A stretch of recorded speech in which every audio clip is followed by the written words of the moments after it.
Hi guys, this is Miss Ladios and we're going to read a book. I'm going to read you a book today and it's called My Brother Martin.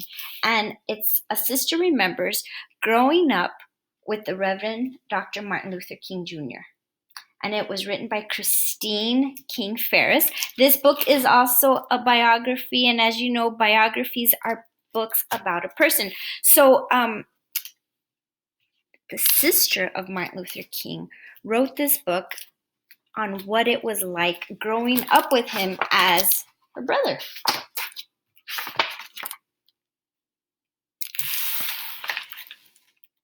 Gather around and listen as I share childhood memories of my brother, the Reverend Dr. Martin Luther King Jr.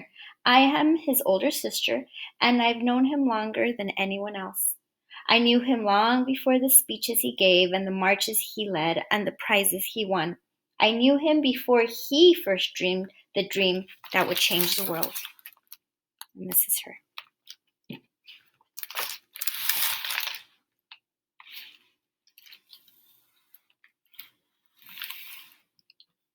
We were born in the same room, my brother Martin and I. I was an early baby, born sooner than expected. Mother, dear, and Daddy placed me in the child robe drawer that stood in the corner of their upstairs bedroom. I got a crib a few days afterwards, and a year and a half later, Martin spent his first night in that hand-me-down crib in the very same room. The house where we were born belonged to Mother Dear's parents, our grandparents, the Reverend and Mrs. A.D. Williams.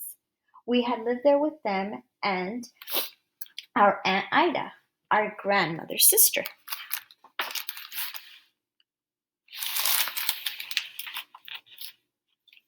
And not long after, my brother Martin, who we called ML because he and Daddy had the same name, our baby brother was born, and his name was Alfred Daniel, but we called him AD after our grandfather. They called me Christine, and like three peas in one pod, we grew up together. Our days and rooms were filled with adventure stories and tinker toys, with dolls and Monopoly and Chinese checkers. And although Daddy, who was an important minister, and Mother Dear, who was known far and wide as a musician, often had work that took them away from home.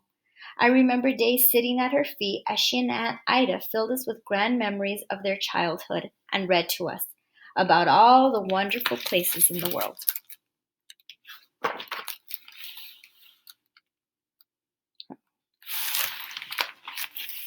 And of course, my brothers and I had each other. We three stuck together like the pages of a brand new book. And being normal young children, we were almost always up to something. Our best prank involved a fur piece that belonged to our grandmother. It looked almost alive with its tiny feet and little head and gleaming glass eyes. So every once in a while, in the waning light of an evening, we'd tie that fur piece to a stick and hiding behind the hedge in front of our house, we would dangle it in front of unsuspecting passerbys. Boy, you could hear the screams of and fright all across the neighborhood. Yeah, I would get pretty scared if that came up to me too, right? Uh-oh. And then there was the time Mother Dear decided that her children should all learn to play piano. I didn't mind too much, but ML and AD preferred being outside to being stuck with our piano teacher, Mr. Mann, who would rap your knuckles with a ruler just for playing the wrong notes. Well, one morning, ML and AD decided to loosen the legs on the piano bench so we wouldn't have to practice. We didn't tell Mr. Mann, and when he sat down, crash, down he went.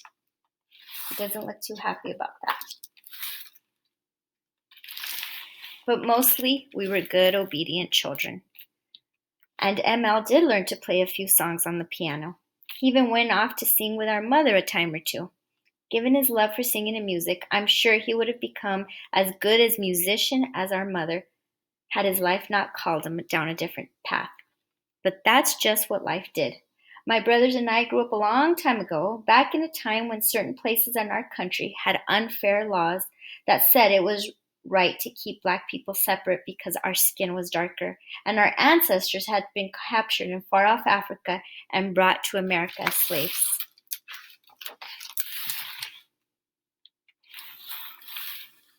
Atlanta, Georgia. The city in which we were growing up had these laws. Because of these laws, my family rarely went to the picture shows or visited Grand Park with its famous cyclodrama. In fact, to this very day, I don't recall ever seeing my father on a streetcar. Because of these laws and the indignity that went with them, Daddy preferred keeping MLAD and me close to home, where we'd be protected. We lived in a neighborhood in Atlanta that's called Sweet Auburn. It was named for Auburn Avenue, the street that ran in front of our house. On our side of the street stood two-story frame houses similar to the houses we lived in. Across it crouched a little one-story row houses and a store owned by a white family. When we were young, all the children along Auburn Avenue played together, even the two boys whose parents owned the stores. And since our house was a favorite gathering place, those boys played with us in our backyard.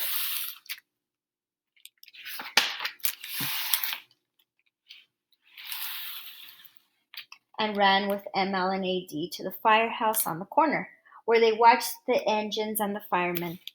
The thought of not playing with those kids because they were different, because they were white and we were black, had never entered our minds. Well, one day ML and AD went to get their playmates from across the street, and just as they had done 100 times before, that they came home alone. The boys had told my brothers that they couldn't play together anymore because AD and ML were Negroes. And that was it. Shortly afterward, the family sold the store and moved away, and we never saw or heard of them again. And looking back, I realized that was only a matter of time before the generations of cruelty and injustice that Daddy and Mother Dear and Mama and Aunt Ida had been shielding us from finally broke through. But back then, it was a crushing blow that seemed to grow out of nowhere. "Why do white people treat colored people so mean?" ML asked Mother Dear afterwards. And with me and ML and AD standing in front of her, trying our best to understand, Mother Dear gave the reason behind it all. Her words explained the streetcars our family avoided and the whites only sign that kept us in the elevator at City Hall.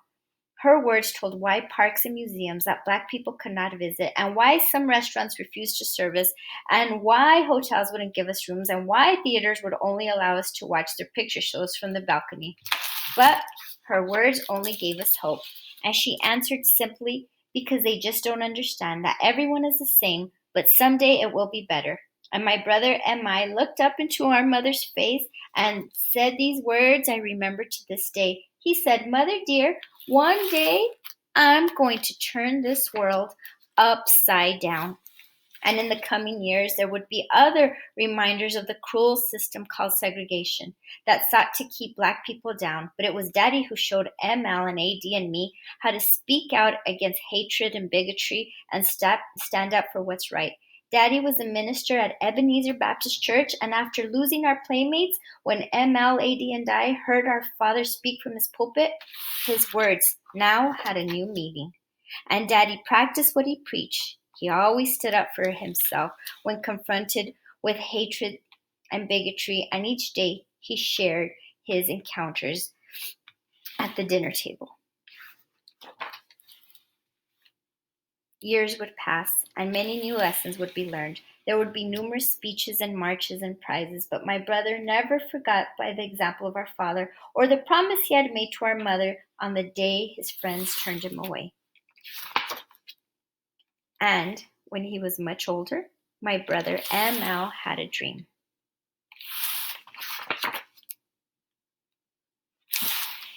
That turned the world upside down.